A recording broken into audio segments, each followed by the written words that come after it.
Hello friends, मैं सी अपनी जैन आपका स्वागत करता हूं आपके अपने यूट्यूब चैनल पर। दोस्तों, आज मैं आपके साथ शेयर करने जा रहा हूं GSTR 1 में एक लेटेस्ट अपडेट आया है और इस अपडेट को एनेबल कर दिया है जीएसटी पोर्टल पर। अब आप जब GSTR 1 फाइल करेंगे तो आपको ये गलती बिल्कुल नहीं करनी है। जनरली केस में यहाँ पर कॉन्ट्रैक्टर्स हैं या फिर वो ऐसी एंटिटी जिनका किसी भी गवर्नमेंट डिपार्टमेंट के द्वारा जीएसटी के अंडर में टीडीएस कटा हुआ है, तो उनको ध्यान रखना है। टीडीएस और टीसीएस दोनों के केस में उनको ये गलती बिल्कुल भी नहीं करनी है। बाकी GSTR 1 फाइल करते हुए ये वाली मिस्टेक जनरली सभी लोग कर रहे थे। अब उसके लिए डिपार्टमेंट ने नोटिस जारी करना इशू कर दिया है और उसमें 50,000 तक की पेनल्टी के प्रोविजन आ रहे हैं जो नए वाले नोटिस आ रहे हैं। तो उनका आपको ध्यान रखना है। क्या ये मिस्टेक आपको क्या मिस्टेक नहीं करनी है वो मैं आपको बता रहा हूं।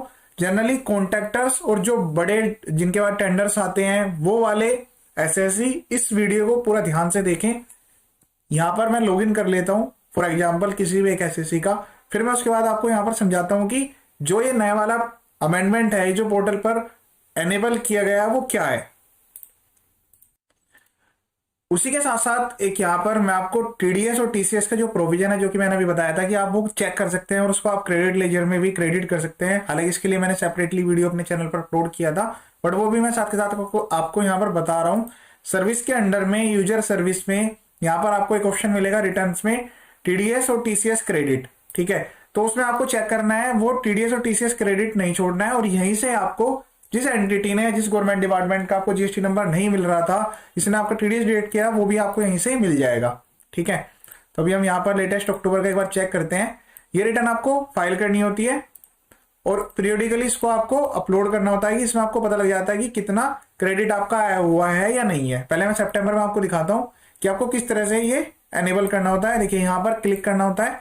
क्लिक करने के बाद फिर इस तरह से आपको ये डिपार्टमेंट के जो जिस पर्सन ने आपका टीडीएस डिडक्ट किया है जीएसटी के अंडर में, ये आपको यहाँ पर शो हो जाता है। इसको सेलेक्ट करके एक्सेप्ट करके और सबमिट कर देना होता है। तो जो ये अमाउंट है आपका जो कैश लेजर बैलेंस है डैशबोर्ड पे उस पर क्रेडिट हो जाएगा।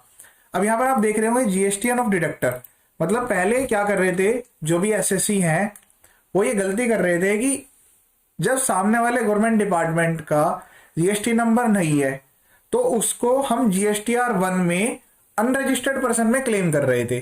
मतलब अगर यहां पर ये बिल है 7 लाख रुपए का, 7,31,000 का बिल है, तो 7,31,000 के बिल को आपने कहा कि इस गवर्नमेंट डिपार्टमेंट का तो जीएसटी नंबर नहीं है, तो आपने इसको अनरजिस्टर्ड में कंसीडर कर लिया।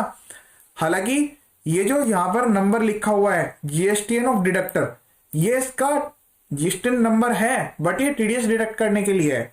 टीडीएस का अलग से होता है और जो normal as a taxpayer हमें रजिस्ट्रेशन नंबर मिलता है वो हमारा डिफरेंट होता है।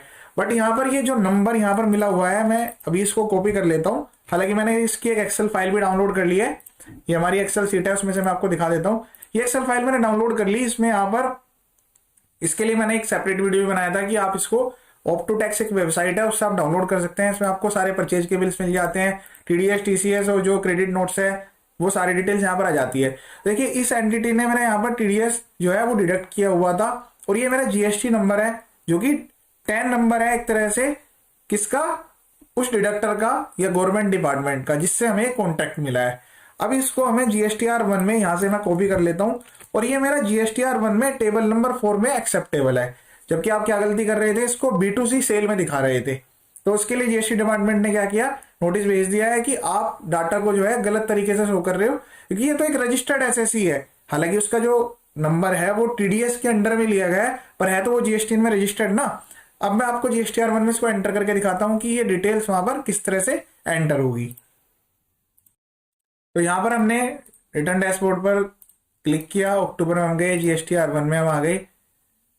अब उसके बाद आपको क्या करेक्शन करनी है, इसको B2C में नहीं दिखाना है। ठीक है, ना ही आपको इसको लार्ज इनवॉइस में लेके जाना है। आपको इसको कहां पर दिखाना है, टेबल नंबर 4 में, जहां पर हम रजिस्टर्ड पर्सन की B2B सप्लाई की डिटेल्स एंटर करते हैं। एड रिकॉर्ड पर मैंने क्लिक कर लिया, उसके बाद मैंने ये वैल्यू यहां पर एंटर की। देखिए इस तरह से, ये मैंने कॉपी किया हुआ था। ठीक है, तो अब यहां पर जो रिसिपिएंट है उनकी डिटेल्स आ गई है और ये जो इनवॉइस है ये एक्सेप्टेड भी हो रहा है। अभी मैं आपको इनवॉइसेस की फॉर एग्जांपल एक वैल्यू लेके दिखाता हूं।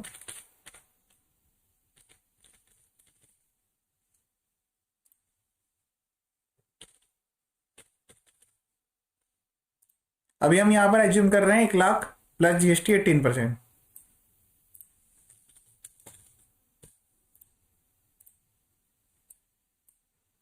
तो आपको ये जीएसटी पोर्टल पर एक्सेप्टेड भी है और ये इस तरह से दिखाई देगा।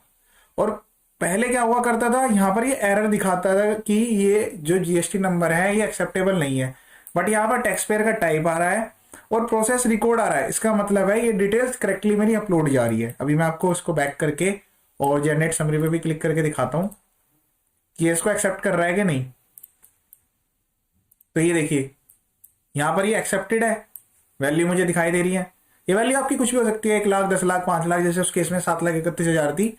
उसके बाद फाइल स्टेटमेंट पर क्लिक करके अपलोड कर देनी है रिटर्न। अब यहां पर क्वेश्चन आता है कि सर ये तो आपने बता दिया कि अभी हम इसको कर सकते हैं, इससे ओल्ड मंथ में हम क्या कर सकते हैं। तो देखिए अभी आपके पास टाइम है 30 नवंबर तक, तो आप फाइनेंशियल ईयर 21-22 के लिए भी इसको अमेंड कर सकते हैं। अगर आपने इसको अनरजिस्टर्ड में या टेबल नंबर 5 या 7 में से कहीं पर भी दिखा दिया इस वाले में, क्योंकि यहाँ पर क्या होता है कि अदर स्टेट के आते हैं, अनरजिस्टर्ड पर्सन के लिए अदर स्टेट और 2.5 लाख रुपए से ज्यादा इनवॉइस की वैल्यू है तो आपको यहां दिखाने होते हैं। और अदर स्टेट में हो या लोकल में हो, यहां पर वैल्यू रेस्पेक्टिव है। फिर B2C अदर्स में आपको टेबल नंबर 7 में दिखाना होता है। केवल 2.5 लाख रुपए के लिए 5 अलग से टेबल दी गई है, वो भी अदर स्टेट में अनरजिस्टर्ड पर्सन को जो आप सप्लाई करते हैं।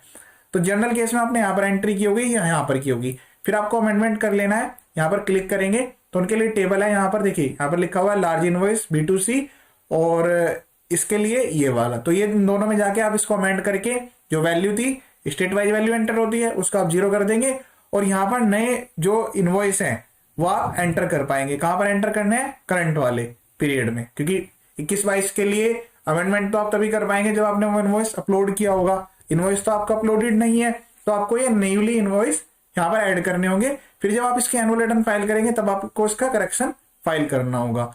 इसका मतलब है कि आगे से आपको गलती रिपीट नहीं करनी है। और अब से जो भी गवर्नमेंट कॉन्ट्रैक्टर्स हैं, किसी भी नेचर के वो हो सकते हैं, उनको ध्यान रखना है कि जीएसटी नंबर वो टैक्स पेयर टाइप हो, टीडीएस टाइप हो, उसको प्रॉपर यहीं पर ही आपको रिपोर्ट करना है। जब आप यहां पर रिपोर्ट करते हैं तो सामने वाले पर्सन के जो भी रेस्पेक्टिव पर्सन है, इस गवर्नमेंट डिपार्टमेंट के जो टीडीएस वाला कॉलम है उसमें भी ये वैल्यू दिखाई देती है कि इस पर्टिकुलर वेंडर ने इतने की वैल्यू अपलोड की है। तभी तो गवर्नमेंट डिपार्टमेंट वहां पर ट्रैकिंग कर पाएंगे कि वहां पर प्रॉपरली, क्योंकि टैक्स की लायबिलिटी वो आपके ऊपर ही यहाँ पर इनिशिएट कर देते हैं, उनको तो क्रेडिट भी क्लेम नहीं करना होता, इसलिए वो टीडीएस में नंबर लेते हैं। बट क्या वहां पर सही तरीके से रिपोर्टिंग हो रही है, नहीं हो रही।